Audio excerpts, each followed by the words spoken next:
Dear student, semester first BA economics के इस सफ़र में आज हम पढ़ने जा रहे हैं लेक्चर नंबर 10 और जिसका टॉपिक है मांग की कीमत सापेक्षता या फिर मांग की कीमत लोच। देखिए, वैसे तो जब भी हम मांग की बात करते हैं किसी वस्तु की निश्चित कीमत पर उपभोक्ताओं के द्वारा मांगी गई जो मात्रा होती है उसे मांग कहते हैं। मतलब हम लोग किसी वस्तु की कीमत देने के लिए जब तैयार होते हैं, उस वस्तु को खरीदने के लिए तैयार होते हैं, तो उस समय उसे मांग कहते हैं। लेकिन कीमत के अनुसार मांग प्रभावित होता है। हमें पता है कि वस्तु की कीमत बढ़ेगी तो हमारी मांग कम हो जाती है, हम कम वस्तुएं खरीदेंगे। वस्तु की कीमत घट जाती है तो हमारी मांग बढ़ जाती है, यानी कि हम ज़्यादा मात्रा खरीदेंगे। तो इसके बीच के एक संबंध होता है जिसको बोलते हैं ऋणात्मक संबंध। इस संबंध को बोला जाता है मांग का नियम। ठीक है, क्या बोला जाता है? मांग का नियम। एक्चुअली में ध्यान रखिएगा, यह जो मांग का नियम है ये तो बता देता है कि वस्तु की कीमत में परिवर्तन होने से वस्तु की मांग में परिवर्तन होता है, इसलिए इसको गुणात्मक कथन कहते हैं। लेकिन मांग का नियम कभी ये नहीं बता पाता है कि वस्तु की कीमत में परिवर्तन हो जाए।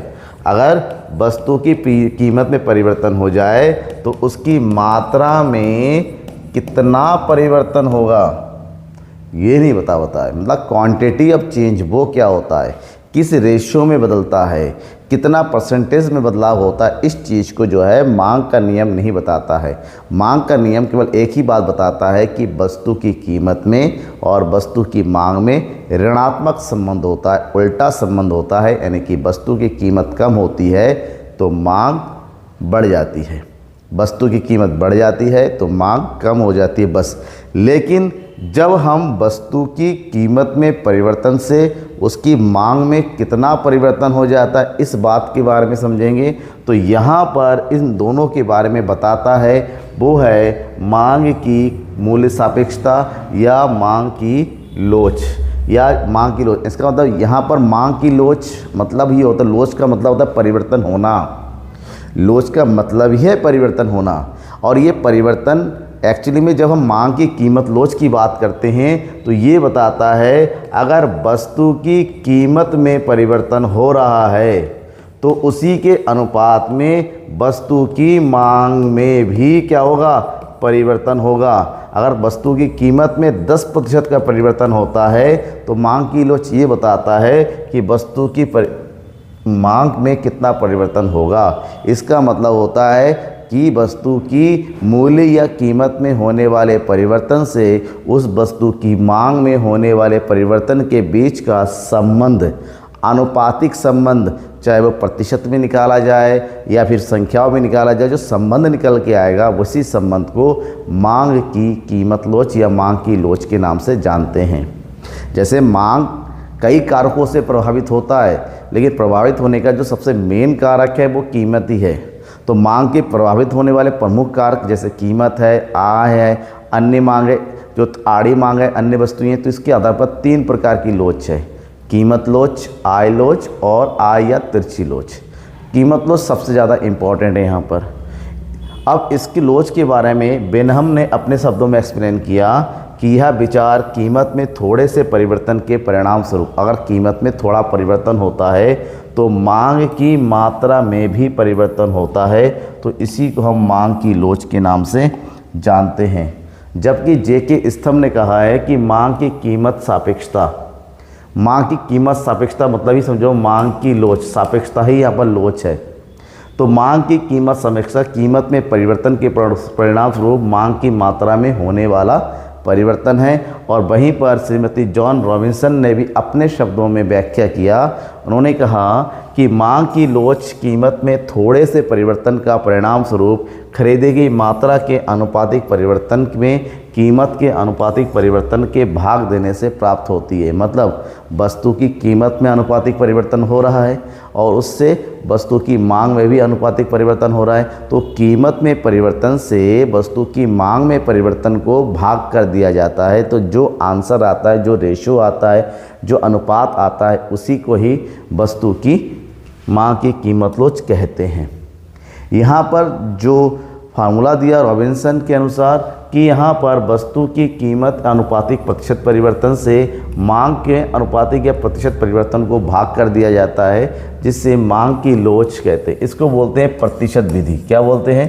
पद जो कि मैं आगे आने वाले टाइम में बताने वाला हूँ अभी इसी लेक्चर में। और वहीं पर इसी चीज़ को जब हम आनुपातिक तरीके से शो करेंगे तो इसको बोला जाता है आनुपातिक विधि। आनुपातिक विधि। यहाँ पर मांग की लोच को शॉर्टकट में होते ईडी, इलास्टिसिटी ऑफ डिमांड। ठीक है, इसी चीज़ को अगर सही से हम समझें तो डेल्टा क्यू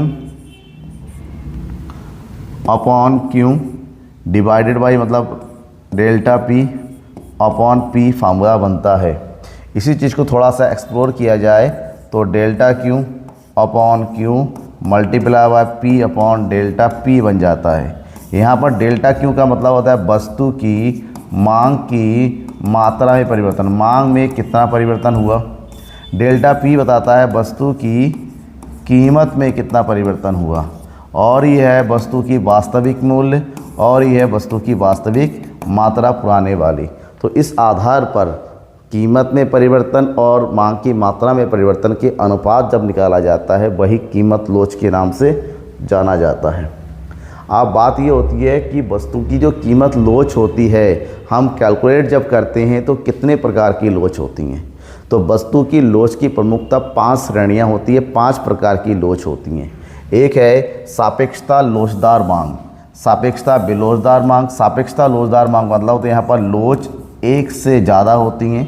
सापेक्षता बेलोचदार मांग का मतलब होता है लोच एक से कम होंगी। इकाई लोचदार का मतलब होता है लोच एक के बराबर होती हैं।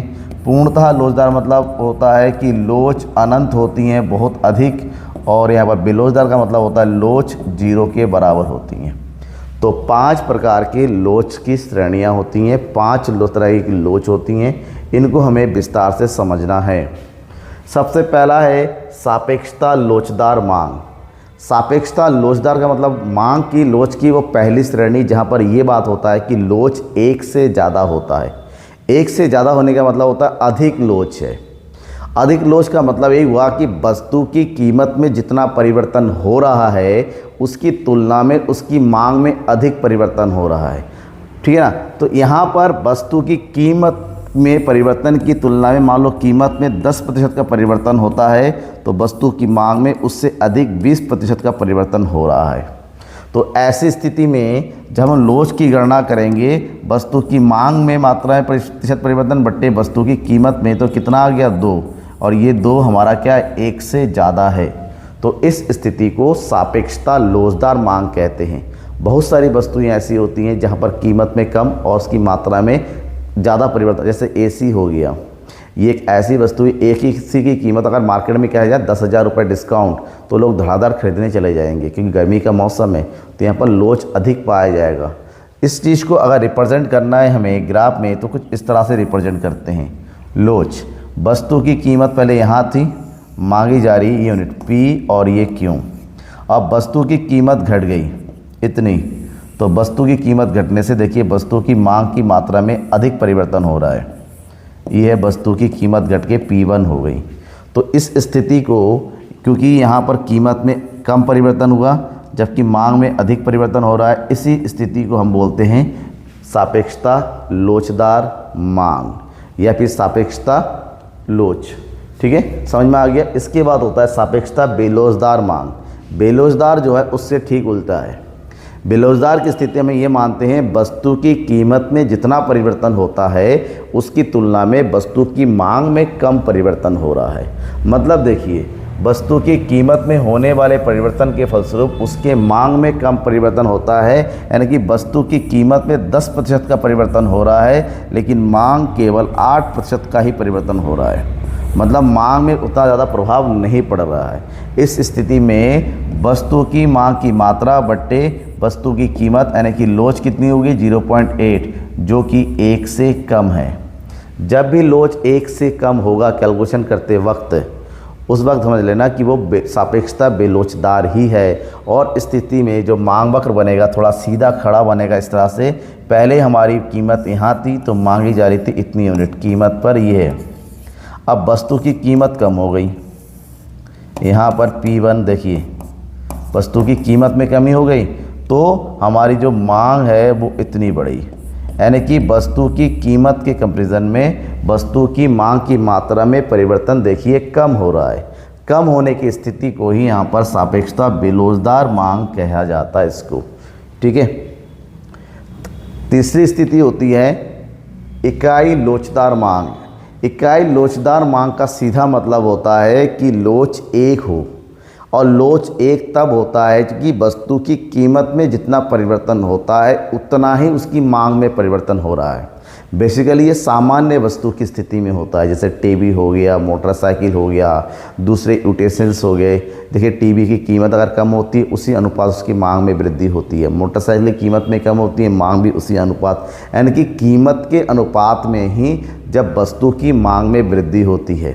कीमत में जितनी कमी होगी उतनी ही मांग में वृद्धि होती है। मैं अपने कहने का मतलब होता है वस्तु की कीमत में 10% की कमी हो गई तो उसकी तुलना में वस्तु की मांग में भी 10% की वृद्धि हो गई।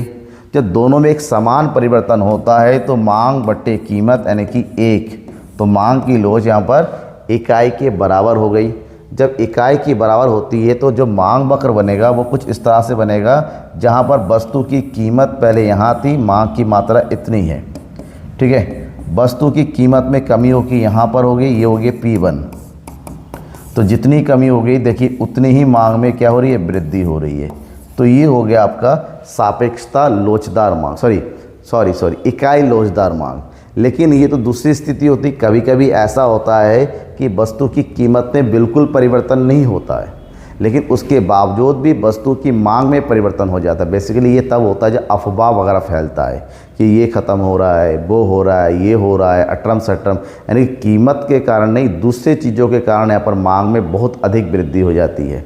जैसे अफवाह फैलाता है मार्केट में नमक ख़त्म हो रहा है, अरे नमक ख़त्म हो रहा है, धड़ाधड़ लोग, एक बार अफवाह फैला था नमक ख़त्म हो रहा है, नमक ख़त्म हो रहा है, धड़ाधड़ लोग जो है नमक खरीदने के दौड़ गए। मांग इतनी ज़्यादा हो गई कि वस्तु की कीमतें बढ़ गई।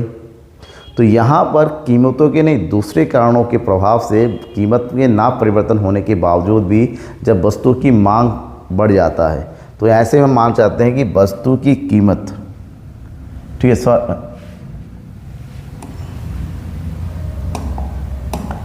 ये स्थिति है पूर्णतः लोचदार मांग। ठीक है। यहाँ पर ये मान के चलते हैं कि वस्तु की कीमत में बिल्कुल परिवर्तन नहीं हो रहा है, लेकिन हम ये मान के चलते हैं कि वस्तु की मांग की मात्रा में परिवर्तन हो गया है। तो 10 को 0 से भाग कर देंगे, 0 का टेबल नहीं होता, ये आता है इन्फिनिटिव, इसलिए इसको जो है पूर्णतः लोचदार मांग कहते हैं और यहाँ पर इन्फिनिटिव होता है। इस स्थिति में जो मांग वक्र बनेगा वो एक्स एक्सिस के बिल्कुल सीधा बनेगा, क्योंकि यहाँ पर कीमत अपनी जगह पर स्थिर है, केवल किस में परिवर्तन हो रहा होता है, वस्तु की मांग की मात्रा में। और लास्ट स्थिति है 5वीं, जहाँ पर बोलते हैं पूर्ण बेलोचदार मांग। पूर्ण बेलोचदार मांग एक ऐसी स्थिति होती है जहाँ पर वस्तु की कीमत में परिवर्तन होता है, कम होता है, ज़्यादा होता है, लेकिन वस्तु की मांग में विशेष परिवर्तन नहीं होता। ये होता है अनिवार्य वस्तु की स्थिति में, जैसे नमक हो गया, आटा हो गया, दाल हो गया, तेल हो गया, इसकी कीमत बहुत ज़्यादा बढ़ा दीजिए या इसकी कीमत बहुत ज़्यादा कम कर दीजिए, लोग उतना ही खरीदेंगे जितना ज़रूरत है, क्योंकि ये ज़रूरत की चीज़ें हैं। यहाँ पर विशेष फ़र्क नहीं पड़ता है कीमतों के बढ़ने और घटने से। तो इस स्थिति को हम जो है बेलोचदार स्थिति कहते हैं, क्योंकि यहाँ पर वस्तु की मांग की मात्रा में कोई परिवर्तन नहीं होता है, बशर्ते यहाँ पर कीमत में बहुत परिवर्तन हो जाता है। ऐसे में जो मांग वक्र बनेगा वो सीधा वाई एक्सिस के बनेगा इस तरह से। यहाँ पर देखिए कीमत, मांग अपनी जगह पर, लेकिन वस्तु की कीमत अपनी जगह से भले ही कम हो जाए, बहुत ज़्यादा भी कम हो जाए, तब भी वस्तु की मांग में विशेष प्रभाव नहीं पड़ता है। तो ये होगी मांग की लोच की 5 श्रेणियाँ। जब हम श्रेणियों को समझ लेते हैं तो उसके बाद हम आगे बढ़ते हैं कि मांग की लोच के निर्धारक तत्व। जो लोच होता है क्या इसमें परिवर्तन संभव है? बिल्कुल, मांग की लोच में भी परिवर्तन होता है। वस्तु के अनुसार कई सारे कारक हैं जिससे वस्तु की मांग की लोच प्रभावित होती हैं। लोच में परिवर्तन संभव है। कौन कौन से कारक है? पहला है वस्तु की प्रकृति। वस्तु किस प्रकार की है? वस्तु की प्रकृति वस्तु की लोच को प्रभावित करती है। अगर वस्तु जो है अनिवार्य है, अनिवार्य वस्तुएं, लोगों को वो यूज़ करना ही है, आटा, दाल, नमक, चावल, ठीक है, ये चाहिए, बिना इसके लोग जीवित नहीं रह सकते, तो इन वस्तुओं की जो लोच होती है वो बेलोचदार होती है, क्योंकि कीमत बढ़े या घटे इनका विशेष फ़र्क नहीं पड़ने वाला, लोग इसको यूज़ करेंगे ही करेंगे जितना ज़रूरी है। खाने में सस्ता हो गया तो नमक ज़्यादा नहीं डाल सकते और बिना नमक के खाना बन नहीं सकता, मतलब इसका एक क्वांटिटी फिक्स है। सामान्य वस्तु की स्थिति में लोचदार होती हैं, वस्तु की कीमत के अनुरूप ही वस्तु की मांग में परिवर्तन होता है। जबकि अगर वस्तुएं विलासिता की होती हैं, लग्जरियस आइटम होती है, सुविधाजनक वाली वस्तुएं होती हैं, यहाँ पर अधिक लोचदार होती हैं। क्यों होती है? क्योंकि यहाँ पर कीमतों में परिवर्तन होने से इन वस्तुओं की मांग में भी बहुत अधिक परिवर्तन होता है। एसी की कीमत बढ़ा दो, इस समय लोग कम खरीदेंगे, घटा दो ज़्यादा खरीदेंगे, मतलब इन वस्तुओं की मांग अधिक लोचदार होती है। स्थानापन्नों की उपलब्धता, कुछ वस्तुएं ऐसी होती हैं जिनसे मिलती जुलती दूसरी वस्तुएं मार्केट में अवेलेबल है। जिन वस्तुओं से मिलती जुलती वस्तुएं मार्केट में अवेलेबल होती हैं वो वस्तुएं हमेशा, क्योंकि उन वस्तुओं का प्रयोग दूसरी वस्तु के सामने किया जाता है, तो लोचदार होती हैं। आप इनका अपडेट ऊपर नीचे कर सकते हो, लेकिन जिस वस्तुओं का स्थानापन्न वस्तुएं मार्केट में अवेलेबल नहीं है वो बेलोचदार होंगी। ठीक है, ध्यान में रखना। नेक्स्ट है वस्तुओं का विभिन्न प्रयोग। जिन वस्तुओं का उपयोग बहुत होता है, कई तरीके से होता है, जैसे दूध का प्रयोग होता है मिठाई बनाने में, चाय बनाने में, खीर बनाने में, दवाई बनाने में और भी तमाम आइटम के बनाने के लिए होता है। ऐसे में जिन वस्तुओं का उपयोग बहुत अधिक होता है उनकी मांग भी लोचदार होती है। क्यों? क्योंकि कीमत के अनुसार उसकी मांग में कमी आ जाती है। लेकिन जिन वस्तुओं का विभिन्न प्रयोग नहीं होता उनकी मांग बेलोचदार हो जाती है। वस्तुओं का उपभोग स्थगित होना, जिन वस्तुओं को कुछ समय तक के लिए होल्ड किया जाता कि नहीं यार कीमत बढ़ गई तो छोड़ो बाद में यूज़ करेंगे, कीमत घट गई चलो यूज़ कर लेते, मतलब किसको समय के अनुसार टाला जा सकता है, आज नहीं कल, ऐसी वस्तुओं की मांग लोचदार होती है। ठीक है, नेक्स्ट है उपभोक्ता की आदत। जिन वस्तुओं की उपभोग की आदत लग जाती है, जैसे जिनको नशे की आदत है, बीड़ी सिगरेट तंबाकू, कीमत बढ़े या घटे ये लोग तो धड़ाधड़ यूज़ करते रहेंगे तो बेलोचदार हो गई। शराबी के लिए एक शराब की कीमत बढ़े घटे उस पर कोई फ़र्क नहीं पड़ता, वो लत है, वो तो पिएगा ही पिएगा। तो आदत जिसकी जिस वस्तु की होती है वहाँ पर बेलोचदार मांग हो जाती है, कीमत का उसकी मांग पर कोई विशेष प्रभाव नहीं पड़ता है। लेकिन जिसकी आदत नहीं होती है वो कीमत के अनुसार खर्च होता है तो वो लोचदार होती हैं। उपभोक्ता की आय, अगर उपभोक्ता की आय अधिक है, ज़्यादा है, तो उनके लिए वस्तु की कीमत का कोई विशेष प्रभाव नहीं रहता है। ऐसे में वस्तुएं बेलोचदार हो जाती हैं। जबकि कम आय वालों के लिए वस्तुएं क्या होती हैं? लोचदार होती हैं। अमीरों के लिए वस्तु कीमत प्रभाव नहीं होता, वो कम लोचदार ही होगा। नेक्स्ट है मांग की लोच को मापने की प्रमुख विधियाँ। मांग की लोच को कैसे मापा जाता है? हमने सब कुछ पढ़ लिया, ये लोच कैसे कैलकुलेट करेंगे, आएगा कैसे? तो मांग की लोच को मापने की बेसिकली 4 विधियां हैं, जिसमें सबसे ज़्यादा प्रयोग होने वाली विधि हैं व्यय विधि और अनुपातिक विधि। इन दोनों विधियों के बारे में मैं आपको डिटेल से बताऊंगा। बाकी रहा चाप लोच विधि और बिंदु रेखी विधि, इनका प्रयोग थोड़ा कम होता है। ठीक है, लेकिन एग्जाम में सबसे ज़्यादा पूछा जाने वाला क्वेश्चन है व्यय विधि और अनुपातिक विधि। सबसे पहली विधि है व्यय विधि, एक्सपेंडिचर मेथड के नाम से इसको जानते हैं, और इस विधि का प्रतिपादन किया प्रोफेसर मार्शल ने। मार्शल ने कहा कि अगर किसी वस्तु की कीमत में वृद्धि या कमी होती है तो उससे उस पर व्यय करने वाली मात्रा में भी कमी या वृद्धि, तो वस्तु की लोच उसके ऊपर उपभोक्ता के द्वारा की गए व्यय की राशि के आधार पर कैलकुलेट किया जाता है। इसका मतलब मार्शल ने कहा सबसे पहले ये पता करो कि वस्तु की कीमत के अनुसार एक उपभोक्ता कितना पैसा खर्च करता है। कीमत बढ़े तो कितना खर्च करेगा, कीमत घटे तो कितना खर्च करेगा। तो यहाँ पर वस्तु के कीमत से उसके व्यय में प्रभाव पड़ता है। तो इस आधार पर यहाँ पर कुल व्यय की राशि को कैलकुलेट किया जाता है, और अगर कुल व्यय में परिवर्तन होता है तो इस आधार पर कुल व्यय में होने वाले परिवर्तन के आधार पर व्यय विधि के अंतर्गत केवल 3 श्रेणियों में ही जो है लोच ज्ञात के। व्यय विधि के अंतर्गत 3 श्रेणियां होती है, या तो लोच 1 से ज़्यादा, या तो लोच 1 से कम, और या तो लोच 1 के बराबर होंगी।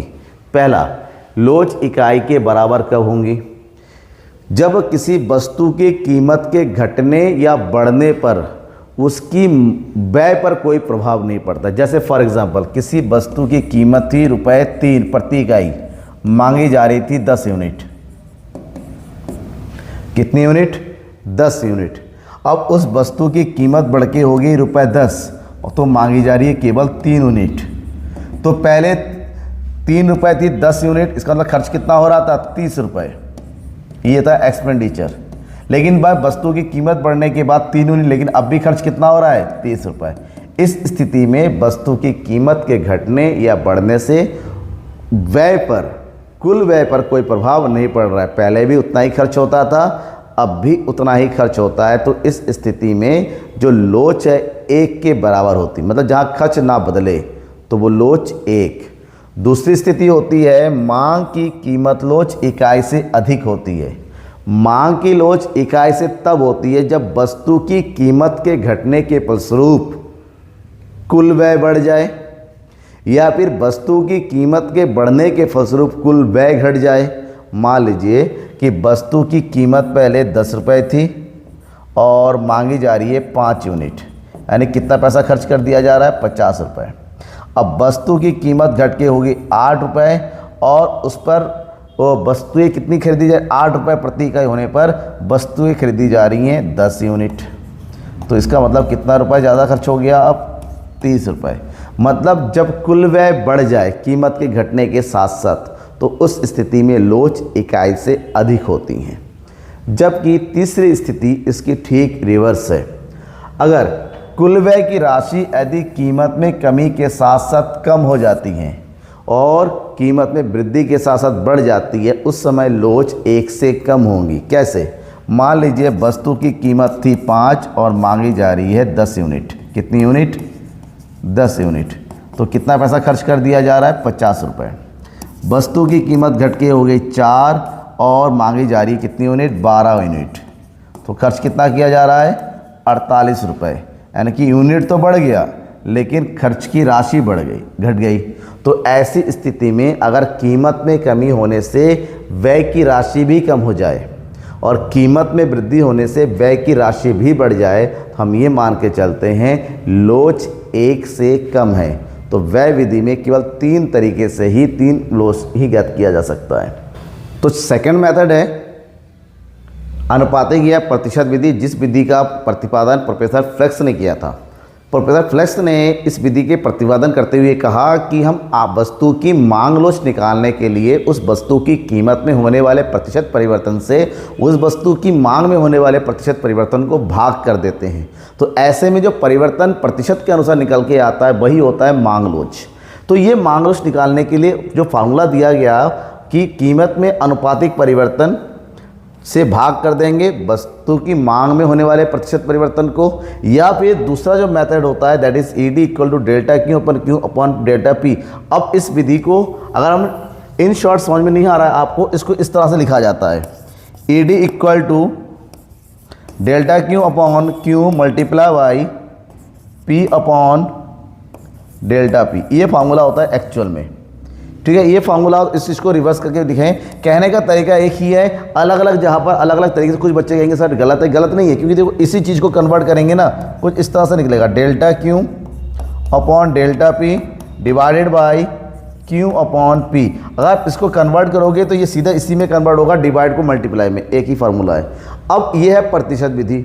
अब प्रतिशत विधि के अनुसार अगर लोच निकालने जाए तो एक एग्जाम्पल के साथ मैं बताना चाहूँगा। जैसा कि क्वेश्चन है, किसी वस्तु की कीमत में प्रति इकाई 8 रुपये से घट के 5 रुपये हो जाती हैं। वस्तु की कीमत कम हो गई तो मांग का नियम क्या कहता है? वस्तु की कीमत में कमी होने से वस्तु की मांग भी कम हो जाती है। तो देखो 10 से घट के 16 हो गई, कीमत में गई, मांग बढ़ गई। तो ऐसे में कह रहा है कि वस्तु की मांग की लोच ज्ञात करो। कैसे निकालेंगे? एक तरफ लिखिए वस्तु की कीमत रुपीज़ में और दूसरी तरफ लिखिए वस्तु की मांग किसमें? यूनिट में, इकाइयों में। तो वस्तु की कीमत जब 8 तो मांगी जा रही है 10 यूनिट, वस्तु की कीमत जब 5 मांगी जा रही है 16 यूनिट। यानी कि कीमत में कमी होने से मांग में वृद्धि होती है, मतलब दोनों में ऋणात्मक संबंध है और ये हमेशा होता है। मांग की लोच भी हमेशा माइनस में आता है, लिखा जाए या ना लिखा जाए। तो यहाँ पर सबसे पहले ये पता करो कि वस्तु की कीमत में कितना परिवर्तन हुआ। 5 माइनस 8 इक्वल टू 1, यानी कि वस्तु की कीमत में 3 रुपये में कमी आई, माइनस मतलब कमी हो गई। और वस्तु की मांग की मात्रा में कितना परिवर्तन होगा? 16 माइनस 10 यानी कि 6 यूनिट की वृद्धि हो गई। तो फार्मूला अकॉर्डिंग टू फार्मूला यहाँ पर होता है ED equal to delta Q upon Q multiply by P upon delta P, ये फार्मूला होता है। According to this formula delta P और डेल्टा क्यू तो आ गया, अब हमें चाहिए क्यू और पी। क्यू मतलब पुराना वाला और पी मतलब भी पुराना वाला, तो यहाँ पर क्यू होता है 10 और पी होता है 8। ये वैल्यू उठा के इस फार्मूले में अप्लाई करेंगे हम। तो डेल्टा क्यू कितना है 10, सॉरी डेल्टा क्यू है देखिए कितना 6, डेल्टा क्यू है 6, तो लिखा दीजिए यहाँ पर 6 और क्यू हो गया 10 मल्टीप्लाई बाई पी हो गया 8 और डेल्टा पी हमारे हो गया -3। अब माइनस का निशान लगाए या नहीं लगाए कोई दिक्कत नहीं है, क्योंकि मांग की लोच ऋणात्मक ही होता है, एक के बढ़ने से दूसरा घटता है, इसमें कोई भी आपको शंका नहीं होनी चाहिए। तो कैलकुलेट करेंगे, 3 एकम 3, 3 दूनी 6 कट गया, 2 एकम 2, 2 पंजे 10 कट गया, 5 से भाग कर देंगे 8 को, 5 एकम 5, 5 बचा 3, 5 6 30, कितना आ गया 1.6। ये माइनस का तो ये माइनस, इसका मतलब होता है मांग की लोच कितनी है 1.6 आया माइनस का, जो कि क्या है इकाई से अधिक है, इकाई से अधिक। कैलकुलेशन में कोई दिक्कत होती है जरूर बताइएगा, क्योंकि थोड़ी कैलकुलेशन मेरी वीक है, पहले ही बता दूं, हो सकता है मे भी थोड़ा ऊपर नीचे डिवाइड करने में हो जाए, लेकिन बताइएगा जरूर अगर कुछ। तो ये नॉर्मली मांग की लोच आ गया प्रतिशत विधि से या फिर अनुपातिक विधि से। तीसरी जो विधि है दैट इज चाप लोच। चाप लोच एक्चुअली में कुछ नहीं है, ये अनुपातिक विधि का एक सुधारात्मक रूप है। अनुपातिक विधि में जहां पर हम P लिखते थे या फिर Q लिखते थे, मूल कीमत यानी कि पहली वाली कीमत और पहली वाली मांग की मात्रा, तो वहां पर इसको परिवर्तन कीमत से बदला जाता है। चाप मतलब कितना एक्चुअल में परिवर्तन हुआ, तो फार्मूला लगाया जाता है P + P1/2, यानी कि मतलब कीमत में कितना परिवर्तन हुआ उसका औसत निकालेंगे। उसका क्या निकालेंगे औसत। उसी तरह से यहाँ निकाला जाएगा कि मांग में कितना परिवर्तन हुआ उसका भी औसत निकालो। पहले की मांग कितनी थी, परिवर्तन होने के बाद मांग कितनी हुई, दोनों को प्लस करेंगे, 2 से भाग कर देंगे तो औसत आ जाएगा। उसके बाद दोनों की औसत को फार्मूला लगाएंगे। नॉर्मली फार्मूला क्या था, delta Q upon Q multiply by P upon Q था, sorry P upon delta P था। लेकिन यहाँ पर हम जो है इस चीज़ को बदल देंगे, यहाँ पर हम किसको लेके आएंगे एवरेज को। एवरेज मतलब ये वाला, ठीक है, तब जाके फार्मूला कंप्लीट होगा। इस विधि को हम चाप लोच बोलते हैं कि यहाँ पर परिवर्तन के एवरेज को लिया जाता है। लेकिन जो अंतिम विधि है बिंदु रेखीय विधि, इस बिंदु रेखीय विधि में बेसिकली कोई न्यूमेरिकल फार्मूला यूज़ नहीं किया जाता है। इस विधि के अंतर्गत हम मांग रेखा में बदलने वाले बिंदुओं का प्रयोग करते हैं, और इस विधि का प्रयोग प्रोफेसर सैमुअल्सन ने, बोल्डिंग ने किया था, सॉरी किसने किया था, प्रोफेसर बोल्डिंग ने किया था। और बोल्डिंग ने कहा था कि मांग वक्र के विभिन्न बिंदुओं पर मांग की लोच ही वस्तु की अलग अलग लोच को बताती है। बिंदु लोच का मतलब होता है कि वस्तु की कीमत में होने वाले सूक्ष्म परिवर्तन से वस्तु की मांग पर पड़ने वाले प्रभाव को मापा जाता है। इस कारण एक ही मांग वक्र पर अलग अलग बिंदुओं पर मांग की लोच भी अलग अलग हो जाती है। एक बिंदु पर अलग मतलब जितना ऊपर मांग की बिंदु बनेगी लोच उतना ज़्यादा होता चला जाएगा। ऐसे में मांग की लोच निकालने के लिए मांग रेखा पर किसी बिंदु पर मांग रेखा के नीचे का भाग उसको भाग कर देंगे उसके ऊपर वाले भाग से। देखिए मांग रेखा है, मांग रेखा के ऊपर जो इतनी बिंदु होगी, ऐसे में लोच इकाई अगर यहाँ पर बिंदु बनता है तो हम कहेंगे इकाई का लोच अनंत है, मतलब इकाई से अधिक। बीच वाली बिंदु होता है इकाई के बराबर, तो पहले और बीच की बिंदु यानी कि ए और पी के बिंदु के बीच में कहीं पर ही बनता है, इसका मतलब लोच 1 से ज़्यादा है। उसके नीचे बनता है तो लोच 1 से बंद है, और एक्स एक्सिस पर अगर बनता है तो हम कहेंगे कि लोच क्या है, लोच जो है 0 है। तो इस प्रकार से मांग की लोच की अलग अलग श्रेणियां बिंदु रेखीय विधि के माध्यम से ही बिंदुओं के माध्यम से दर्शा दिया जाता है। अब मांग की कीमत लोच पता चल गया, लेकिन मैंने कहा था शुरुआत में ही कि मांग की लोच केवल कीमत से नहीं अन्य कारकों से भी होता है। मांग में परिवर्तन अन्य कारकों से भी होता है, जिसमें दूसरा सबसे बड़ा कारक होता है आय। तो वस्तु की उपभोक्ता की आय में अगर परिवर्तन होता है ना, मांग में भी परिवर्तन होता है। लेकिन कीमत और मांग में ऋणात्मक संबंध होता है बेटा, लेकिन ध्यान में रखना कि आय में और मांग में धनात्मक संबंध होता है। अगर आय और मांग को अगर रिप्रेजेंट करेंगे तो ये रेखा इस तरह से बनती है ऊपर, क्योंकि आय में वृद्धि होगी तो वस्तु की मांग में भी वृद्धि होगी।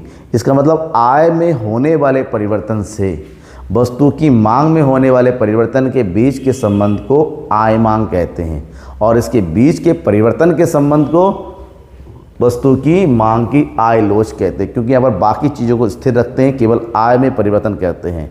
अगर आय बढ़ती है तो वस्तु की मांग भी बढ़ेगी, तो आय में बढ़ने वाली वृद्धि से वस्तु में होने वाली वृद्धि के बीच की अनुपात को ही क्या बोलते हैं, आय लोच कहते हैं। जिसको बोलते हैं elasticity of income, elasticity of income. ठीक है, समझ में आ गया। तो यहाँ पर वाटसन ने इस चीज़ को एक्सप्लेन किया कि मांग की आय लोच का अभिप्राय आय में होने वाले प्रतिशत परिवर्तन के परिणाम स्वरूप मांगी गई मात्रा में होने वाले प्रतिशत परिवर्तन। जहाँ पर कीमत को रखा जाता था वहाँ पर हम क्या रखेंगे, आय को। मांग में अनुपातिक प्रतिशत परिवर्तन बट्टे आय में होने वाले प्रतिशत परिवर्तन, सेम वही चीज़। जहाँ पर कीमत आता है वहाँ किसको रख देंगे, हम आय को। तो इस विधि से आय लोच निकल आएगा। नेक्स्ट है मांग की आड़ी लोच। देखिए, मांग केवल आय और कीमत से नहीं, दूसरे वस्तु की कीमत से प्रभावित होता है। फॉर एग्जाम्पल, अगर हम बात करते हैं चाय और एक तरफ होता है कॉफ़ी, तो कॉफ़ी की कीमत से चाय की मांग में प्रभाव पड़ता है। अगर कॉफ़ी की कीमत बढ़ जाती है तो जाहिर सी बात है कॉफ़ी पीने वाले अब चाय पीने लगेंगे, तो चाय की डिमांड बढ़ जाएगी। तो एक वस्तु की कीमत से दूसरे वस्तु की मांग पर पड़ने वाले प्रभाव को हम क्या बोलते हैं, आड़ी मांग बोलते हैं। तो यहाँ पर दोनों के बीच के जो हम प्रतिशत परिवर्तन को मापेंगे तो वो होता है आड़ी लोच। लिखा हुआ है मांग की आड़ी या तिरछी लोच के विचार का विकास मूर ने किया था अपनी पुस्तक, उनकी पुस्तक का नाम था सिंथेटिक इकोनॉमिक्स। बाद में इस चीज़ को रॉबर्ट ट्रिफिन ने एक्सप्लेन किया था। उन्होंने कहा कि दो वस्तुओं की मात्रा और कीमत में होने वाले पारस्परिक संबंध के बीच में संबंध होता है। एक वस्तु की कीमत का दूसरी वस्तु की मांग के बीच के अनुपातिक संबंध को हम क्या बोलते हैं, मांग की आड़ी लोच के नाम से जाना जाता है। यहाँ पर एक वस्तु की मात्रा दूसरी वस्तु की कीमत के परिवर्तन के फलस्वरूप परस्पर प्रभावित होता है, तो इसी को ही वस्तु की आड़ी लोच के नाम से जाना जाता है। यहाँ पर भी एक वस्तु की मांग और दूसरी वस्तु की कीमत के बीच का संबंध कैलकुलेट किया जाता है। तो आय लोच, आड़ी लोच और कीमत लोच, तीन प्रकार की लोच पता चल जाता है। अगर आपको लगता है कि कुछ छूट रहा है इस वीडियो में, कुछ समझ में नहीं आया है, तो कमेंट बॉक्स में है ना, केवल मन में अपने डाउट्स को रखने से नहीं होगा, डाउट को उठाइए, कमेंट में लिख के बताइए। इसके अलावा किसी भी तरीके से मुझे कांटेक्ट करना है, आपके सामने पूरा कॉन्टैक्ट लिस्ट दिया हुआ है, व्हाट्सअप नंबर, फेसबुक, इंस्टा जो कि आपका फेवरेट है, उसके अलावा और सब्सक्राइब कर दीजिएगा ताकि आने वाले जितने भी लेक्चर्स है आपको सेमेस्टर 1 के पेपर 1 का भी चल रहा है, जैसे ही हो जाएगा पेपर 2 भी शुरू हो जाएगा, उसके बाद सेमेस्टर 2 सेमेस्टर सारे, मतलब आप अगर मुझसे जुड़े हुए हैं, जब तक आपका ग्रेजुएशन कंप्लीट होगा तब तक मैं आपको आपका कंप्लीट मैटर प्रोवाइड कर दूंगा। तब तक के लिए थैंक यू एंड बाय।